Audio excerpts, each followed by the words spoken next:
Welcome to the Tangible Hope Podcast. My name is Willie Elliott. I'm a professor at the University of Michigan, and my co-host is Melinda Lewis, a professor of practice at the University of Kansas. Today we have Amy Castro, an associate professor at the University of Pennsylvania in the School of Social Policy and Practice. I gotta say, I like the name, School of Social Policy and Practice. It is the co-founder and faculty director of the Center for Guaranteed Income Research. She served as the co-PI of the Stockton Economic Empowerment demonstration under Mayor Michael Tubbs, which led to a proliferation of experimentation with unconditional cash across the U.S. She is co-PI of 30 applied cash transfer studies.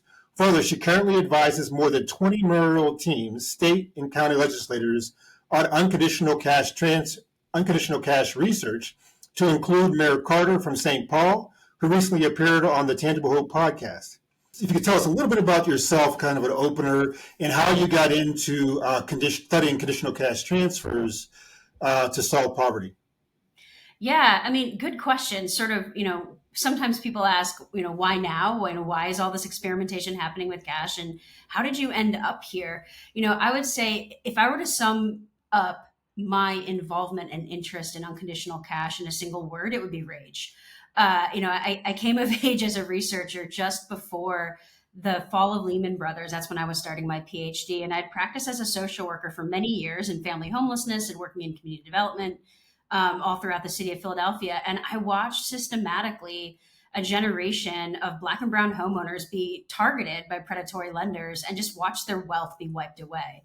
And as I sort of followed those trends and looked at the ways that we are seeing wealth just become completely unraveled. I mean, carefully built wealth that happened against all odds. I just felt as though, as a researcher, I'm just documenting the downfall of the market without thinking at all about interventions. And then when I looked, to my colleagues, and I looked at our field to see, okay, what do we have to combat this level of poverty and this level of extreme economic stress? And the more I looked at the interventions that we had, the more I was convinced that none of them matched the scale of poverty and wealth loss that people were experiencing post-recession. At the same time, my co-PI, Dr. West, kept saying, we should talk about universal basic income. I'm like, we can't talk about that. No one's ever going to take us seriously. Our career's going to tank. And we would finish these papers on the wealth gap and talking about foreclosure. And she's, we need to talk about cash. And, she convinced me, on that, and she was totally correct. And I really just hit this point where I thought, I could build an entire career as a social welfare researcher, telling everybody how big and bad everything was. And I would be successful, right? You know what those metrics are. But at the end of the day, I felt like I had a responsibility as a social worker to actually try and do something instead of just documenting the downfall, which really led me to take a risk and start experimenting with cash. We started the work that we did in Stockton in 2018, and we were one of only 3 places in the United States doing that work. And it was fairly risky at the time, and now it's something that's kind of happening all over the place. But to sum it up in brief, it was rage. It was, we don't have to accept the status quo. Why don't we try and think about things differently, from our methods to our interventions? Well, I mean, I'm interested in, a lot, I think, as is often the case, when something gets some momentum, then folks grab onto that term and that idea, but without necessarily very much a consensus about what such an intervention looks like. Can you help the folks who are listening understand, what do you mean when you say guaranteed income? Are there particular elements of such an intervention that you think are essential? And if so, what are those? Because I would expect that some experimentation, some variability increases the likelihood that policymakers can snag onto it and say, yeah, this is ours, and that's a good thing.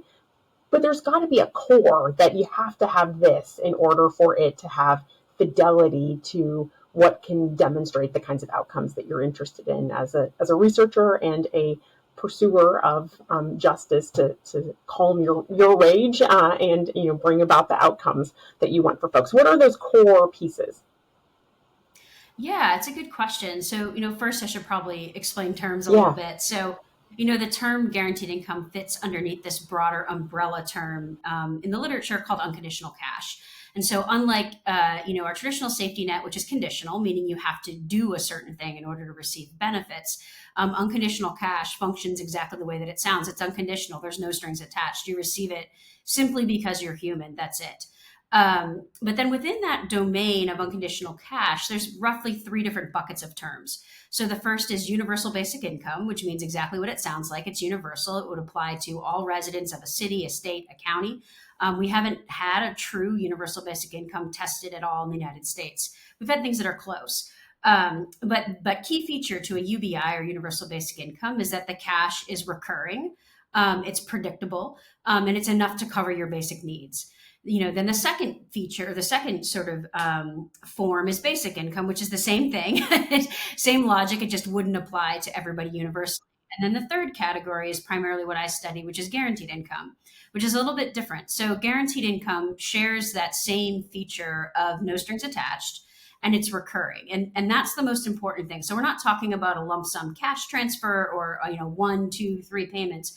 We're talking about recurring payments over time that you receive with no strings attached.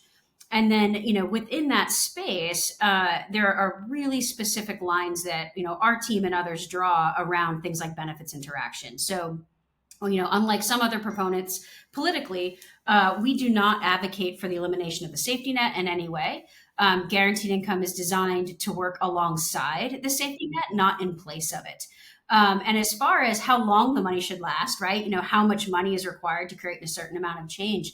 To us, the jury's still out. We're still in the middle of experimentation because exactly like you mentioned, our role is making sure that policymakers have evidence to base policies on with unconditional cash rather than just ideology or ideas.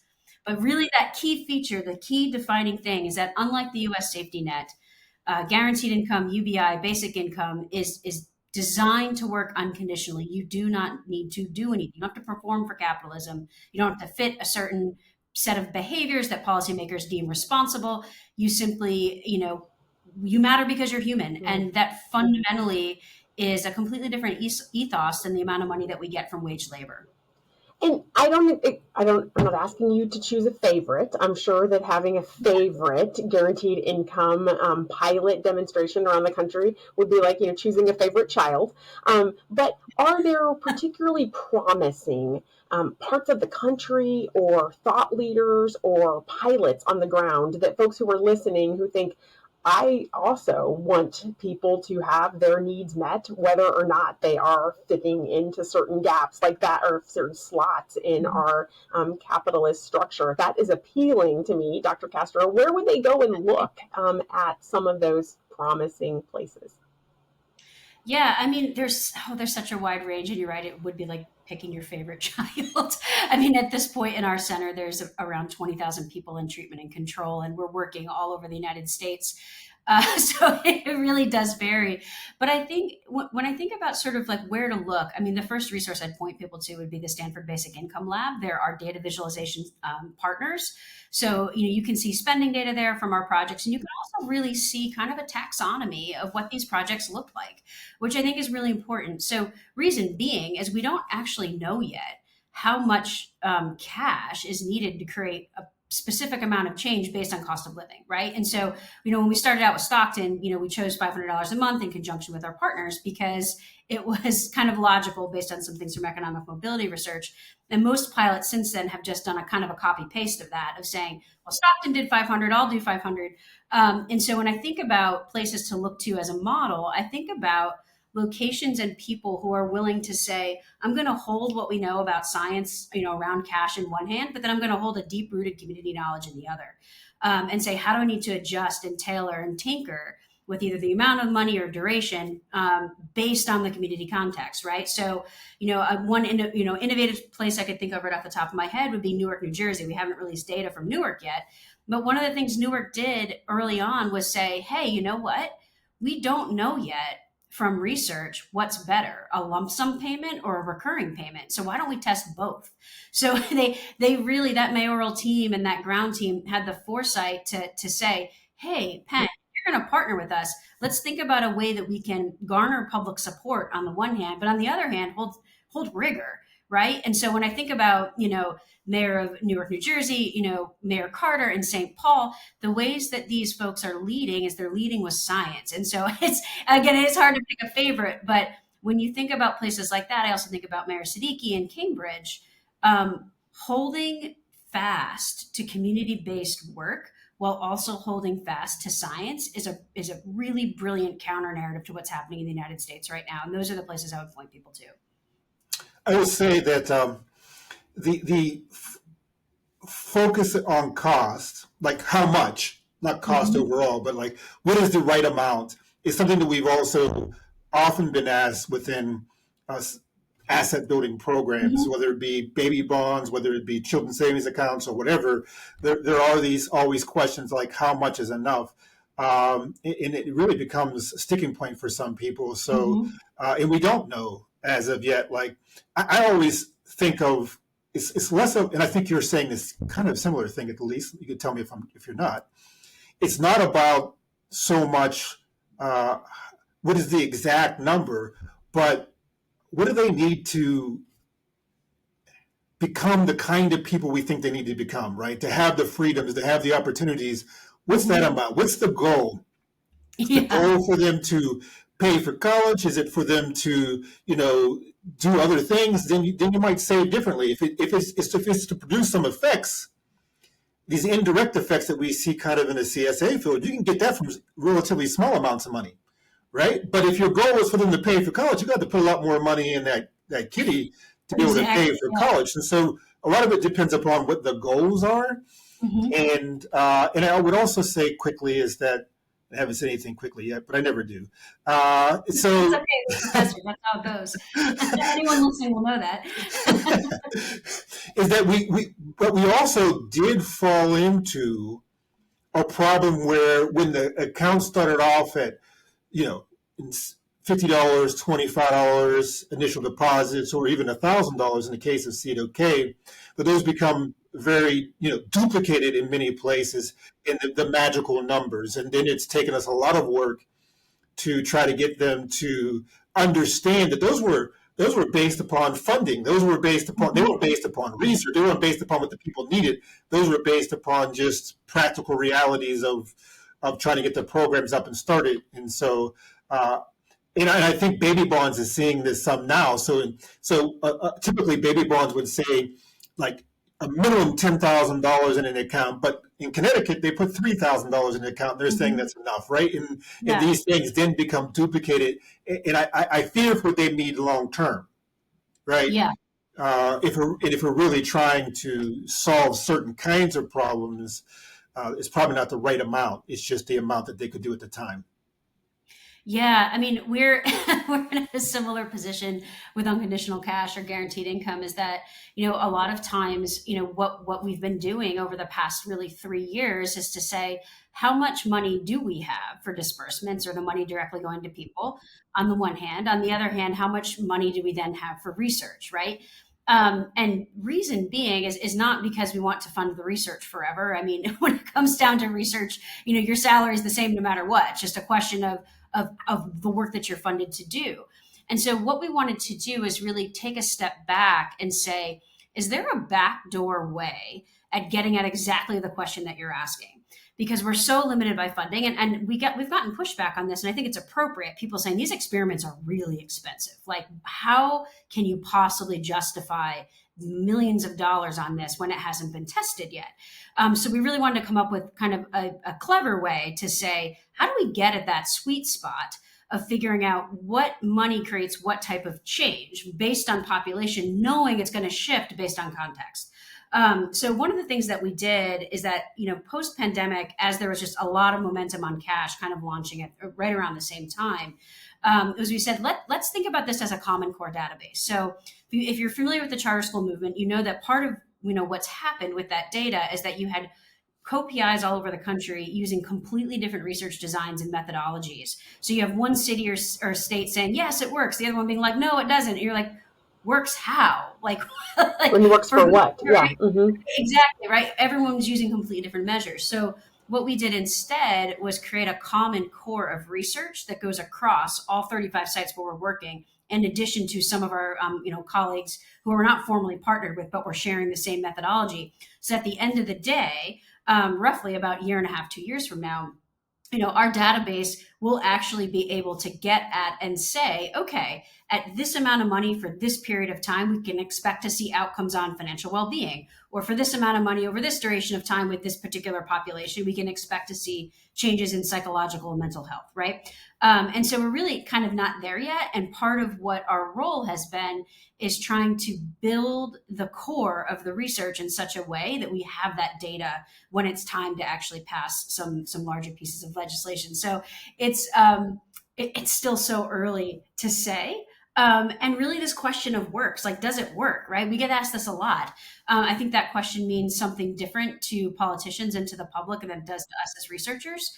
So when I think about whether or not does it work, I'm simply looking at it in terms of implementation and proof of concept, right? Obviously I have all my hypotheses about what I think is going to change and how, but when it comes down to work, it's just, can we get this thing to function? And to be honest with you, when we were running the Stockton experiment, we didn't know. I mean, until the day of, we had no idea if the bank transfer was even going to work onto the debit card. And it was one of those holding your breath moments. When these people swipe this debit card, is there going to be $500 on it?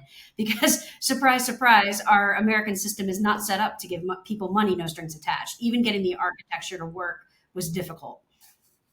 No, that's a really good point. And that's one of the things that, and I'll give Michael Schrad and the Center for Social Development so much credit on really trying to test with CEDOK. They really tried to test, can we deliver a CSA program using a 529 system to everyone within, to a larger state. Randomized control trials, 2,000 people, but nonetheless, the point was to test that idea and to see if they could do it. And now we have, 7 statewide programs.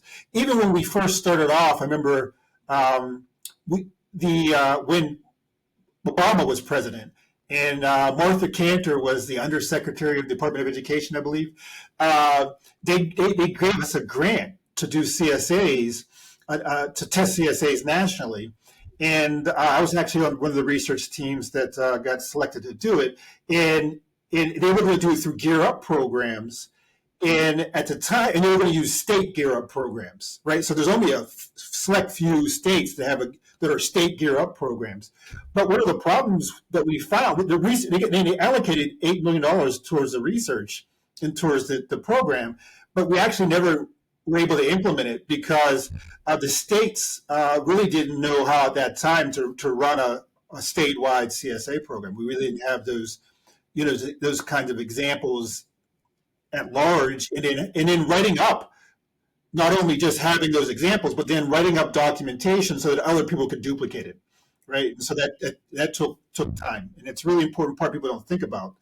I think even things like baby bonds now are beginning to experience some of these issues, right? Because they don't really know how to implement them, or if they can implement them at scale. So, yeah, I mean, it's such a great point, and I think it's telling to me that I was a bit in the financial capability world before working on guaranteed income, and it's interesting that we face in both sides of the research a similar set of problems. And I think that really comes down to, in many cases, not valuing implementation research, right? Is that everybody gets really excited about momentum and such is in the press, and wow, this is really exciting. And the devil is in the details, right? Especially because we know we're living in a time of austerity where we do have support on both the right and the left for unconditional cash, but the motivation is really different.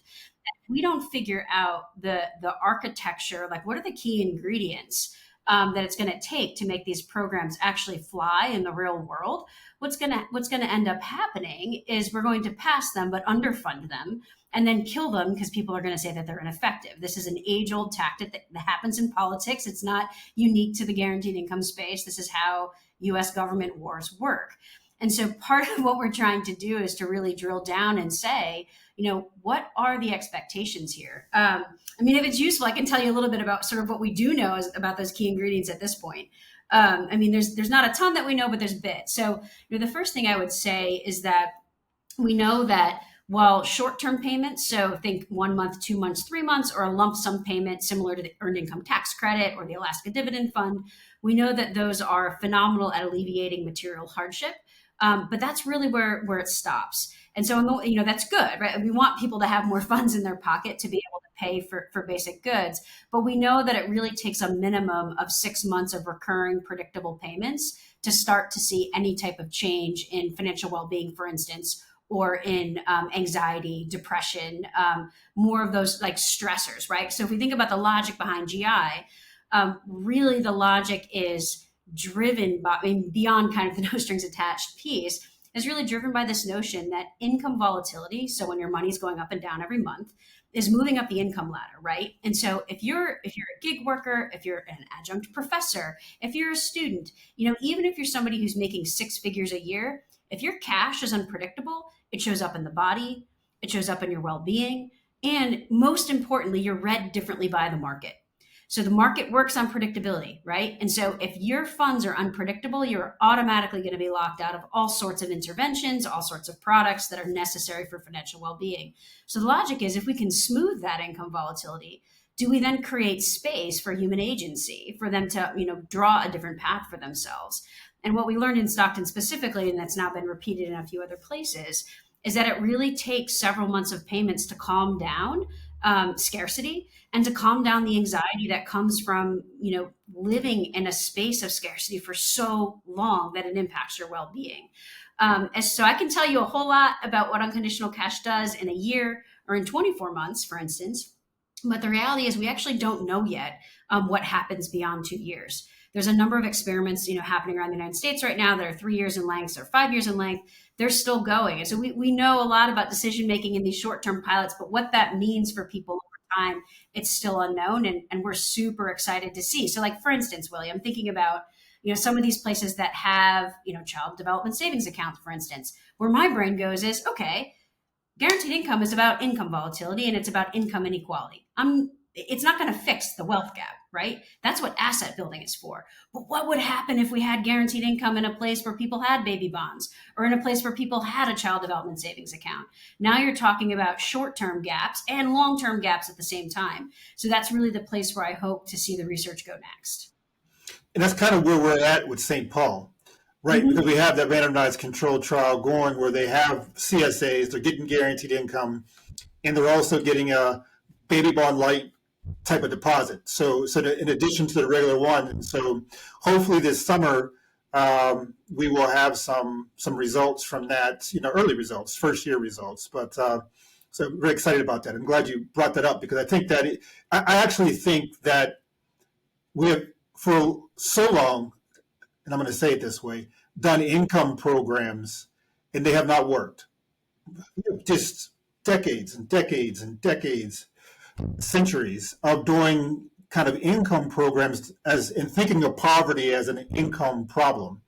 And this is not to say that it is not a part of it. It's just not the whole of it. It'd be the same thing to do asset programs and not do income programs, right? You're not totally addressing the issue of poverty and the root causes of poverty when you just address one or the other. So I really think policy-wise, that's where we have to go if our goal is to actually alleviate poverty. Because you can take care of the symptoms of poverty, right? Which is relevant and important and necessary. If you had a cold, you really want that drug that gets rid of that immediate, stuffy nose or whatever else. But you also have to take care of the kind of the long-term problem of becoming a kind of fisher or financially capable is what I would really say, but a kind of like a fisher yourself, not just someone giving you fish. And that's really where assets come in, is they allow you to begin. You need to be able to build assets in the capitalist society. We can change our system, but until we do, you have to be able to build wealth, and low-income people have to build wealth. It's also a problem if we just give them a large sum of money and we haven't taught them. So what I'm also saying, and I'll be quiet, is we also need to bring in the financial capability piece of this, the financial literacy piece of this, not the financial capability. Financial capability is a component of all of those things. But financial literacy also is important. It's giving them money so they can make it day to day, helping them build assets, but then also providing them with some financial knowledge so that they can really be financially capable on their own? Yeah, I mean, I can see the logic there. I haven't seen any data yet on it, right? So I will say I don't know of any guaranteed income program in the United States that is empirically rigorous. It might be out there, and I just don't know about it. There's a lot of momentum right now that is providing unconditional cash in a recurring manner that's also providing financial capability. It was sort of in the parlance of guaranteed income, the guaranteed income space, we would call that cash plus. So cash as an intervention on one hand plus something else. I mean, and to me, I think I draw a pretty hard line between financial capability and financial literacy. I mean, mostly because the research on financial literacy is I'm pretty with you. clear. Mm-hmm. I mean, we Mm-hmm. have a meta-analysis from 2015 that shows that Mm-hmm. 0.1% of financial behaviors can be attributed to financial literacy programs. Mm-hmm. That's it. But Yeah. meanwhile, we've dumped millions and millions and millions of dollars into these programs. Interestingly, without ever testing them. I mean, it's interesting because when you look at the research on it, you see a lot of satisfaction surveys. And I'm like, well, I don't want to know if it's satisfaction. I want to know, are these people, What it are they does. Yeah. actually able to have more savings? And I think one of the key failures of those programs has been, you can educate somebody in the market all you want, but at the end of the day, you can't rearrange $15,000 a year to make yourself live. You just can't. Right? So we don't know yet, I think. I would love to see a program that is actually really clear about what they're teaching on financial capability, while also at the same time in a really rigorous way providing recurring cash. That would be, I think, a really brilliant program. I don't know of any yet, so if someone does, send it my way. So, But I wonder, what's that? so I have to respond on this to some degree. Yeah. So let me clarify a few things. One thing is when I talk about financial capability, I'm not even talking about it in the Margaret Shradden, Lissa Johnson, where they added the institutional piece of it. So they said beyond just financial knowledge, you also have to have inclusion, which is access to institutions, which made sense because it's within kind of institutional theory framework. I'm also saying that you need resources to be financially capable, and I would define resources as income and assets, right? So you actually have to have for this knowledge to be experiential and for you to use it in ways that you're going to remember and all those kind of things. It has to be tied to not only institutional access, but then also actually having a guaranteed income or something of that nature and having assets to go along with it. To me, that's when you become financially capable. And I do agree that, and I totally agree with you on your read of kind of the financial literacy literature, right? I mean, that's, to me, that is the case, is that there's in evidence that there is, even when it's randomized control trial, the results tend to flee after a short period of time, right?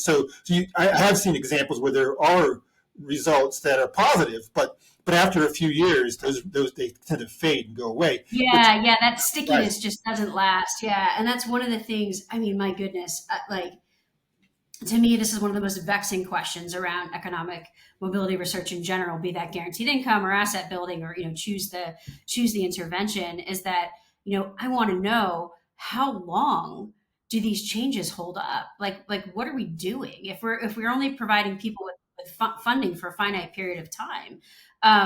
What can we expect to see as a catalyst, and what else is happening in that space? And I think oftentimes we don't have the discipline, or the focus many times to sort of stick around long enough to see what happens. I mean, one of the things that we've been doing in our projects is where we're able to getting agreements in place for administrative data collection.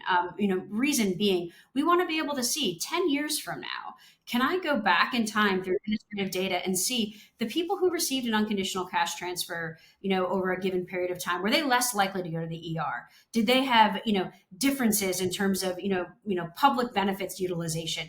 Those are questions we can actually get at if we're clever in the way that we design these things. But I also just wanted to return real quick to something you said a few minutes ago, which is thinking about these root causes of poverty, right? Because I think that you're touching on something really, really important, is that we often think about things almost in this flat way of how do we provide assets, or how do we provide cash, or how do we provide the ideal program. But we forget to address what happens to the body and the mind when you are living underneath the weight of chronic scarcity for generations. And so much of this has to do with deservedness, is that, every single thing in the market and in the economy and in community is telling low income people that they don't matter. every message that they're receiving implicitly. And what that does to somebody over time is they internalize it, to the point that even when the perfect intervention comes along, people may not engage with it if A, they don't trust the government or the program, and B, they're so beat down by capitalism that they cannot see a path forward. And so this is why I think we have, an obligation in many cases, those of us who study economic research in this way, to say, in addition to the intervention, how do we study the way that people make sense of the world so that when and if we are able to pass smart evidence-based policy on cash, that end user is willing to take a risk and jump into that program? Because again, I said this before, part of this problem is that we underfund programs, or we design them to fail on the policy side, and then we underinvest in them, and that becomes a logic to pull them away. And so one of our key jobs here is really figuring out, what are these messages? How are they internalized, and how are they blocking people from being able to set an alternative path? It's really, I think, a vexing question. But I think, so I'll say two quick things. I'm sorry, Melinda.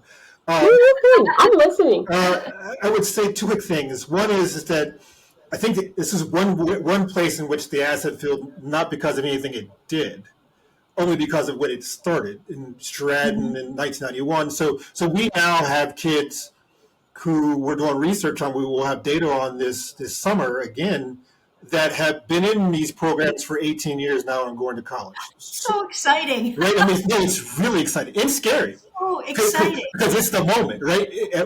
Which doesn't increase college enrollment, right? I mean, we're going to know here relatively soon. Just blame it on FAFSA. Yeah, no, absolutely. But also, I will say that I probably have a slightly different view. So I've worked a lot with behavioral economists over the years, and I've seen a lot of, gotta be honest, I think a lot of times they just, I don't know, anyhow, I won't get into that. But nevertheless. I think I know where you were going with that. Yeah. I don't know about the messaging. I do think this is where charade and institutional theory come into place.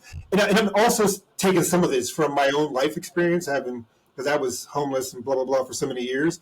And even now, I was talking in the last episode, is even after I'm 54, and I make good money, and I have some assets now, and all these things, there's a part of me that will always be poor. My kids don't experience this at all. That affects my thinking, and that I'll never get rid of it. That's why I understand that some financial knowledge and learning is useful. Doesn't make me less. It's just that I've ingrained so many things over years that you have to do some of those things. But my point is to say that what we learn in asset theory is it's much better to enroll everybody automatically than it is to try to figure out ways to get, because if it starts with having changed experiences. So if I put you in the institution and I get the money and my data changes, then I start to trust you. We want them to trust us from the beginning. Over time, I think that will happen. As more people enroll in it, they get more communications with and there's this goodwill that goes on, then you can do that. But it's hard to start from the beginning and say, hey, trust me. You have to let them experience the institution and how it benefits their life, and then they convey that to others, and they don't have to go through that same process, right? Yeah, no, I feel you. It's funny what you just said. You're like, just trust me. I mean, there's 100 stories I could tell you about trying to get Stockton off the ground, but that was probably one of the ones that was the most difficult, along with the ethical issues it introduced. But, now I say I put guaranteed income into Google News search, and however many thousands of stories are popping up, and there's programs all over the United States. I mean, it's extraordinary, the amount of momentum. But when we first started, people did not know what we were talking about. We spent weeks and weeks and weeks all over Stockton, just talking to anyone and everyone we possibly could, and working really closely with Mayor Tubbs to try and break down that trust barrier. And, one of the things that was really interesting, I mean, the level at which we had to sort of do community engagement will never be lost on me.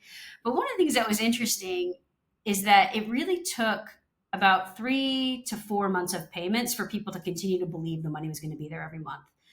And I really thought, really probably naively, that as more experimentation took place and we moved more across the country, and we had kind of saturated public discourse, with the child tax credit, CARES Act stimulus payments, we were experimenting with cash all over the place during the pandemic, that trust piece would start to become less salient or would happen faster. I was completely wrong. We are still in the middle of launching projects in our center because there's a lot of things we don't know about particular populations. And that time duration has held, which has been really, really interesting. Let me say something about that. I don't find it as interesting, only because I would say that while in the public discourse, a lot of people know about it, right?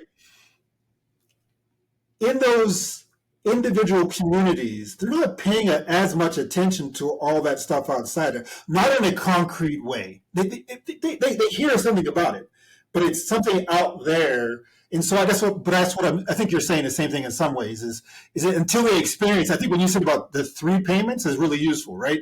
Like that idea that like it's through those experiences that they actually can challenge those. We're people who have been like, I was poor 26, 27 years of just ravaged devastation of poverty. Like you don't just shake that off. No. No, it doesn't go away. Yeah. And I'll be honest with you, even though they might become quite trustworthy as they get these payments of guaranteed income payments and that, it doesn't mean when you bring the next thing in that's different from that they'll just jump to that right away. My point is, because you just build up all this distrust in a way that hinders you to be successful financially and otherwise, you have to almost establish that in each area again. It's rough. Yeah, I mean, and I think what we keep dancing around without saying it, is that poverty is traumatizing, and it permanently alters the way that you see the world and your way of being. I mean, I think anyone, I've had my own personal experiences, with poverty, with safety net. I mean, the last year I was on public benefits was 2014. That's not that long ago, right? And to this day, I mean, I'm financially secure. I have nothing to worry about. I mean, I have the very rare experience of being tenured and know that I have a job for life. I do. I mean, that's just my reality. And even still, when I open up my refrigerator at the end of the week, when it's like about time for my wife to go do the grocery shopping next, I get it in my gut. Because the fridge looks thinner, even though I can open up my phone and I can look at my bank account and immediately see what are my assets, how much money and sometimes I do that. Like I'll own that. Like there are still days where me as a tenured professor at an Ivy League school, I look at, my kids' college bills coming in and I'm like, let me just look at my bank account one more time, right? Because I'm scarred in some way by poverty. And what I've experienced is nothing compared to a whole bunch of other folks. And so I think what I'm getting at is, on the one hand, we need to design smart, evidence-based things that create more efficiency in the system. We need that, right? There's a lot of bloat, administrative burdens, in addition to like wasting money, they cause a lot of problems for people. But one of the things that we also need to think about in implementation science around this issue is the secret sauce of human interaction, right?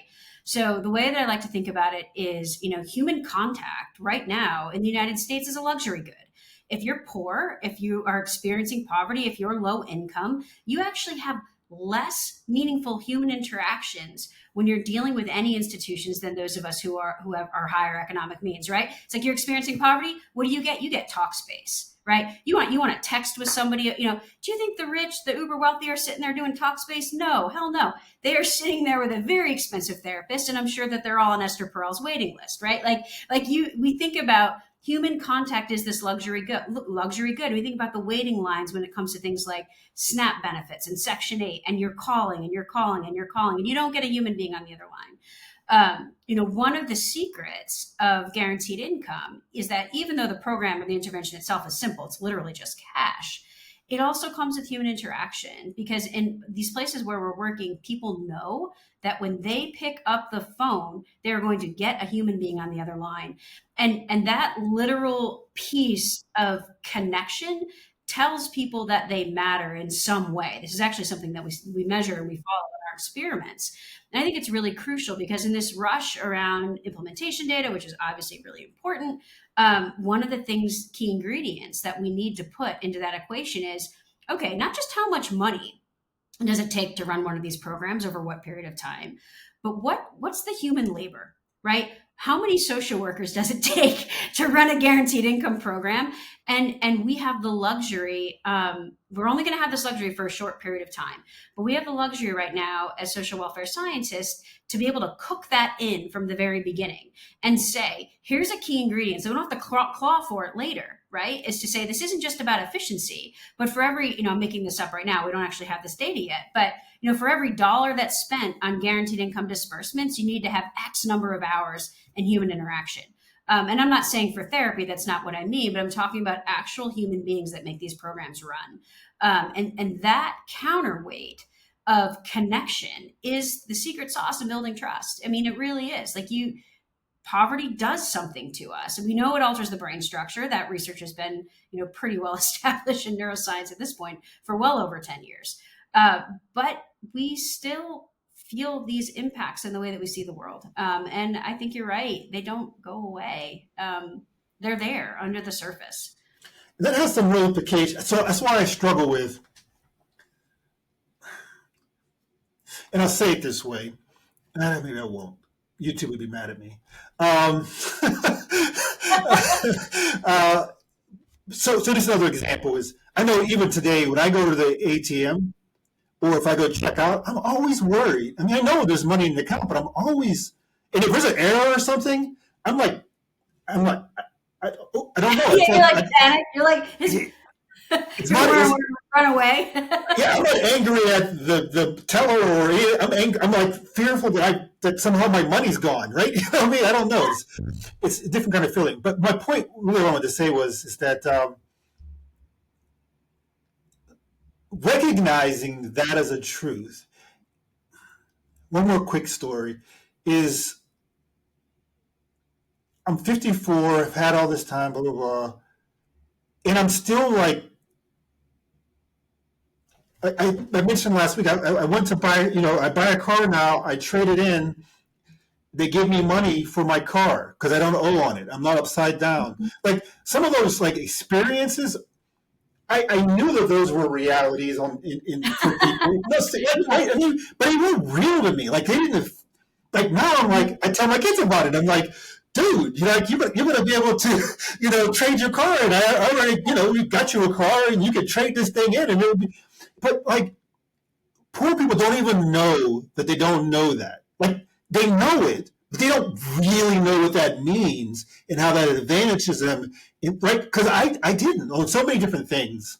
And so my point is to say, this is why I think financial literacy, even though by itself is not good, and it certainly has to be shaped a certain way, is an important element of this, because we just have had all this trauma and don't know and understand the advantages that all these other people have. And I'm talking about very basic things. I'm not talking about understanding a home loan and all the details of it. None of us know that, right? Unless you're a financial manager. But I'm just talking about some basic things that really would help them. So it's not just about a baby bond and giving them money at the end of the day. Here's a pot of money when you graduate and go do great things with it. It's not enough money. Even if I give you $80,000, you've had a pot of money. It goes by very fast if you don't use it very, So yeah, and it's not about criticizing them as like they're bad people. It's just they've been disadvantaged for so long that it also affects their ability to know everything they need to know in the way that they need to know it, so they can make all the good decisions. That doesn't mean take all the power away from them. Still want to empower them. It's a very tricky conversation, right? Because then people just trigger it as, well, you just don't think poor people can do anything and they're not smart and they can manage money. Yeah, I can manage money as a poor person. It's very different managing it as a person with money. It's a different thing because I'm managing on how I'm going to make these Twinkies last for 3 days and, what I mean, stuff like that. Where now I'm saying, I should trade my car in and get the money back out of it, I mean, and then maybe I won't even have a car payment because I can put, it's a very different kind of management. They're both important. But one of the things that came through so clearly, Dr. Castro, in the guaranteed income research was this idea that people are experts in their own lives, and that what they need are the tools with which they can pursue whatever it is that they see as their truth, and their kind of North Star, their hope. And really, that to me aligns with what you said early and frequently to folks when we were talking about children's savings accounts, and people were all worried about what are we going to do to make sure parents aren't going to take this money for something from their else. Own children. Right, reminding people that the one truth we know is that parents want good things for their kids. Yeah. And so both of those like kind of core assumptions, sure, there's lots of stuff to test, and I noted the places where the guaranteed income is looking at those social effects, that hope as an outcome. Where are we seeing hope actually in people's lives? What does that look like? Just like, Willie's looking at, okay, what are, expectations? Like there are clearly things to test there, but there's also an ideology, a core belief in both strains of economic empowerment research that says like people have what they need, except all of the stuff they need. They know what they need. They need the tools.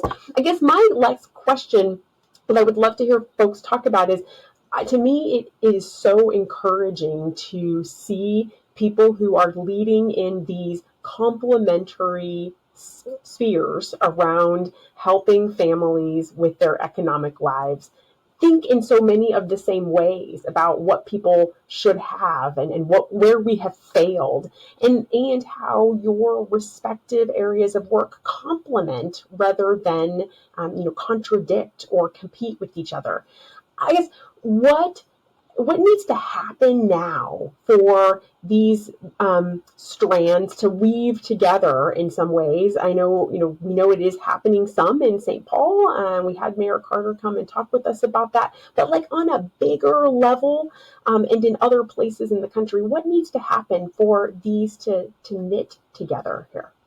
Ooh, I mean, there's so many things. I should also say, I think I should have mentioned this prior and I didn't, but the idea of unconditional cash has a really long history in the United States. I mean, Thomas Paine wrote about the birth of our democracy.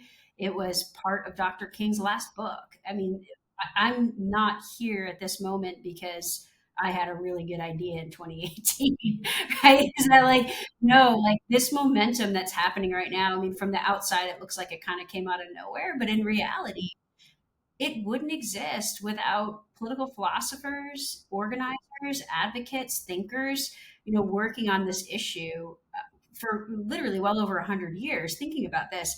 We're thinking about unconditional cash, but then at the same time, the asset building space within social welfare and social work really laid the policy architecture for our current political moment. I mean, I am flat out convinced, I think it's a number of strands, but I am flat out convinced that we would not be where we are right now with guaranteed income in the United States if Sherrod and company hadn't laid those lines down in the early 90s. We just wouldn't be, right? I almost think of it, in policy research, we call it softening the ground, is that you ask this question, how do you soften the ground? So we know, like on the one hand, you need consensus in the empirical literature to build out evidence-based policy, but you also need consensus in public discourse, and that requires softening the ground. And so, I mean, to me, I have been this enormous beneficiary, along with all the people who are participating in these experiments, whether they pan out or not, in terms of the hypotheses. That's not the point.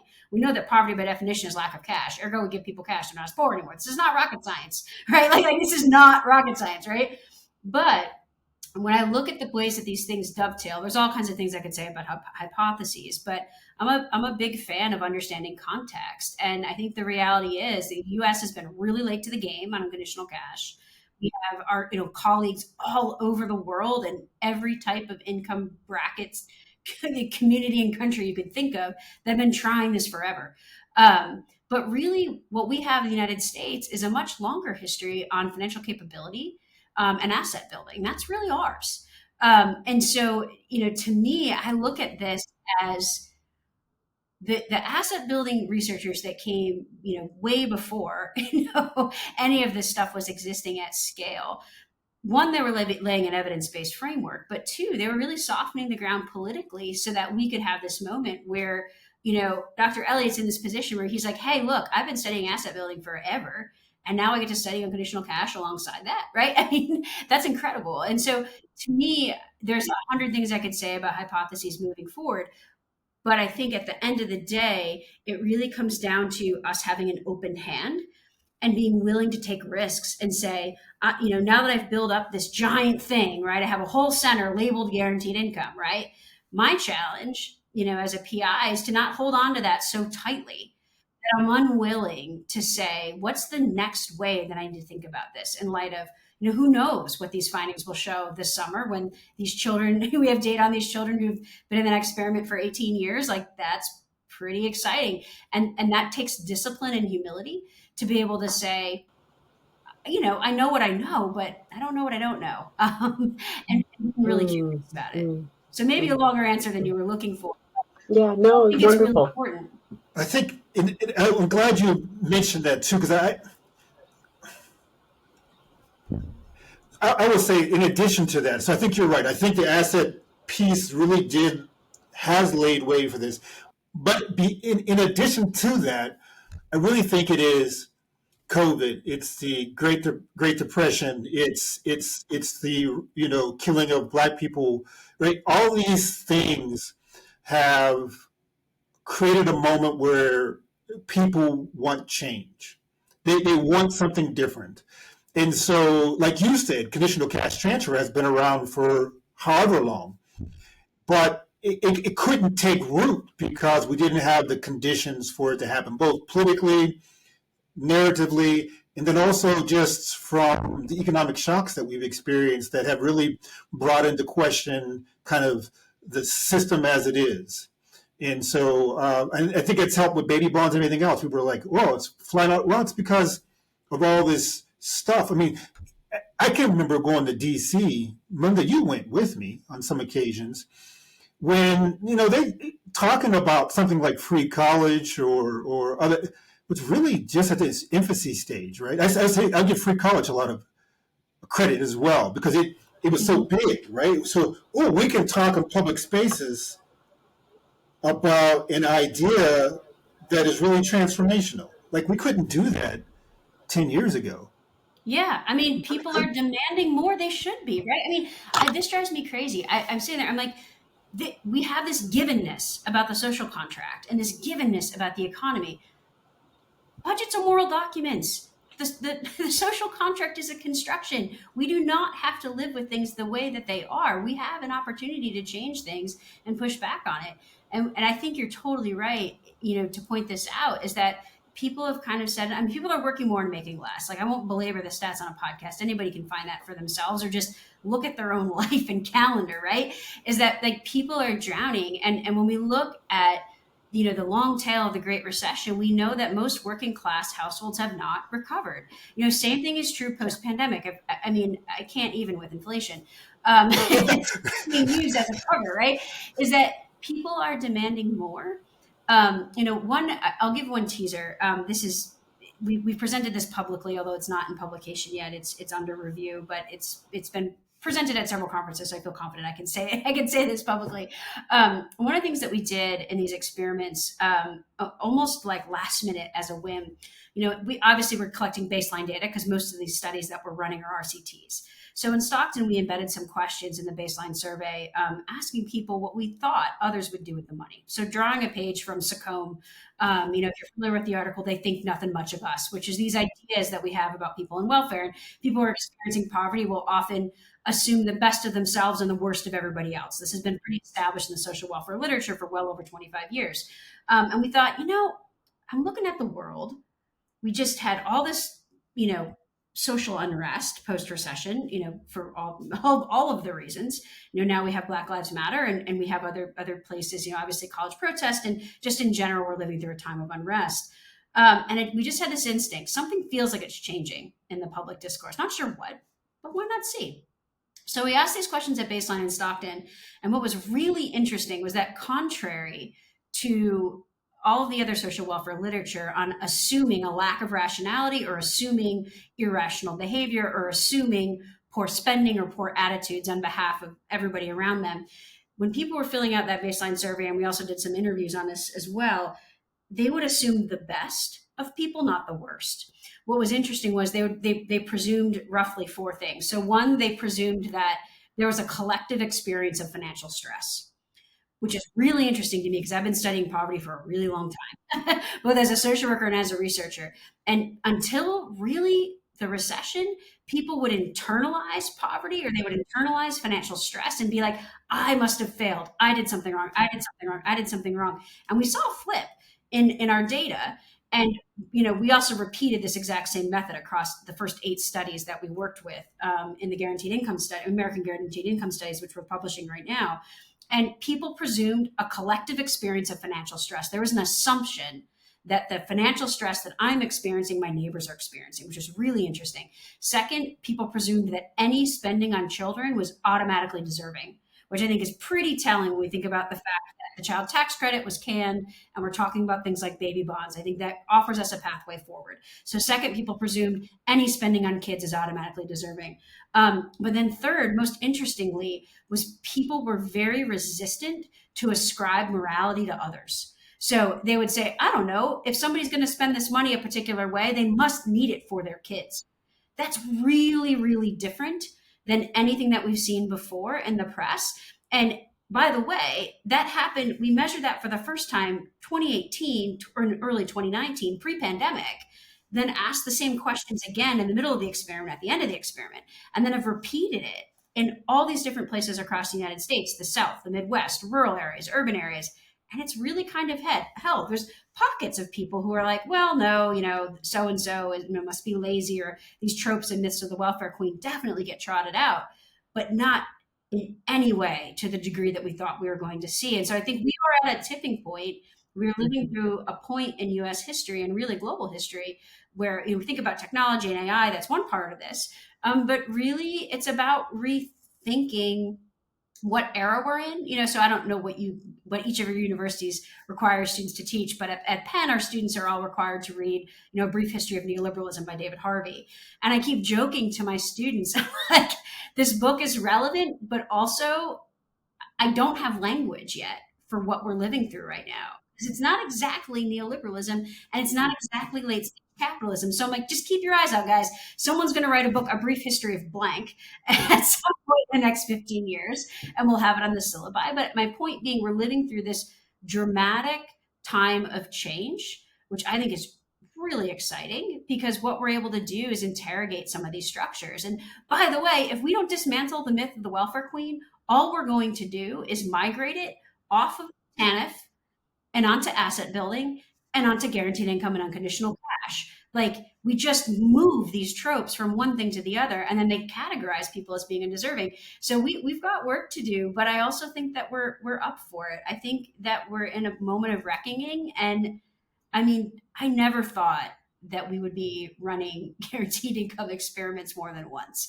I mean, we designed that RCT with all these different arms and data collection methods because we thought it was our one shot. And that was really a failure of our imagination and a failure of our ability to trust our colleagues and trust the American people who have really said, like, no, I'm good. Like, enough of this. Like, why are we living this way? Like, there's like, why? Kind of like toddlers is the way they think about it, right? It's like, we don't have to, kids will ask, they're like, what?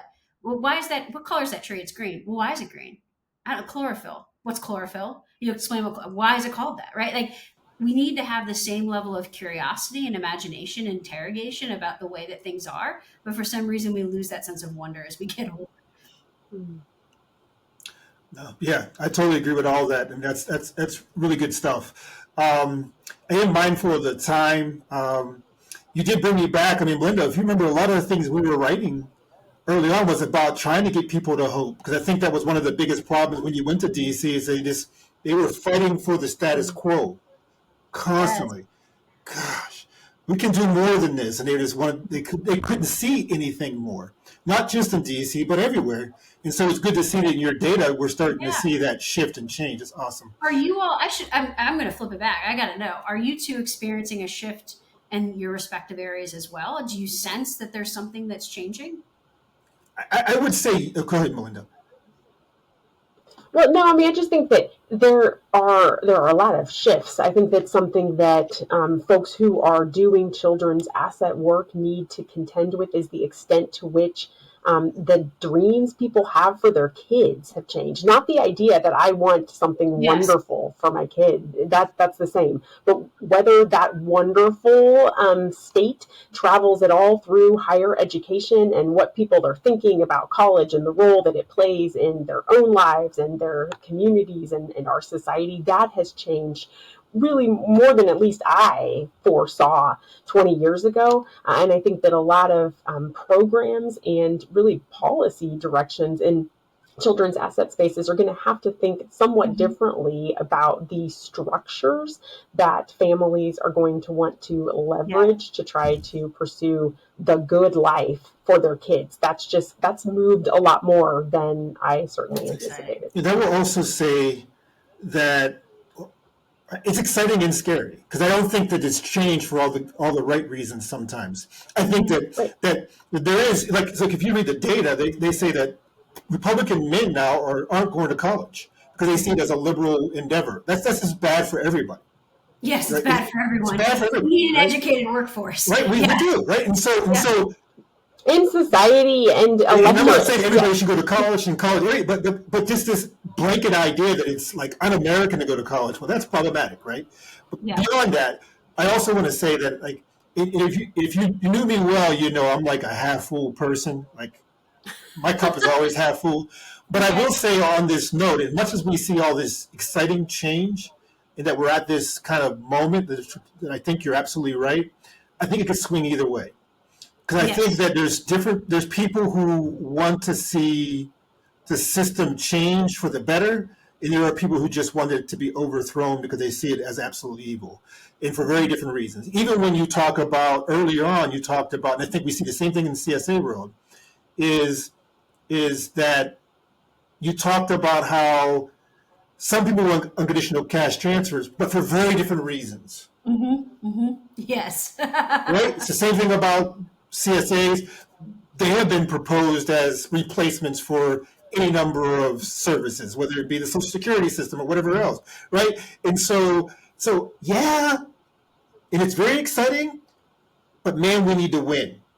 Because if we don't win, we're going to go into apocalypse or something, something really destructive and really bad place. So I think these are extremely important times that we live in, and there's so much at balance. There's so much opportunity because so much is at balance. But then also, if we don't win, I think our kids will have a very different world to live in. And I'm not saying that to be hyperbole. I think it's reality. I mean, it's reality. You can't you can't. We can't continue on this path and expect things to just somehow pop back. If we just cannot, that might be for another day to interrogate why. And people can't live in chaos forever. No. I was studying self-efficacy. Like at age 4, you start developing self-efficacy, but that's when you're questioning your "I can do" belief. And that's great. And, Bandura talks about, people who are high, but you can't constantly be asking that question. You have to kind of live in an outcome space most of the time. Yeah. And the society's the same way. We could talk forever. This has been awesome. I know. I wish we could have you come back next weekend. I'm joking. We're not going to. But I loved hearing you talk. And truly, the way that you're pursuing your work, the questions that you're asking, and the extent to which the folks who are participating in these programs are so clearly centered for your reason why you're engaging in the research and your insistence on the way that you design and then pursue that. I'm really just impressed and appreciative of the work that you're doing and your willingness. Let me close this out today instead of Melinda. I will say that it's also been very useful for me as an asset researcher, even though I think of poverty and all those things. But you're in the guaranteed income space, and these can be seen as two different spaces, and are often thought about as two different spaces. But having had the chance to talk to you for the first time in real depth, of any real depth, and I really thought about bringing you on so that these spaces could be brought together more, right? Yeah. And this is kind of like what I was talking about as being a poor person who gets money, and then all of a sudden you're like, things become more clear to you. It's become more clear to me how connected and how close our ideas are, and the things we're experiencing, the things we're learning.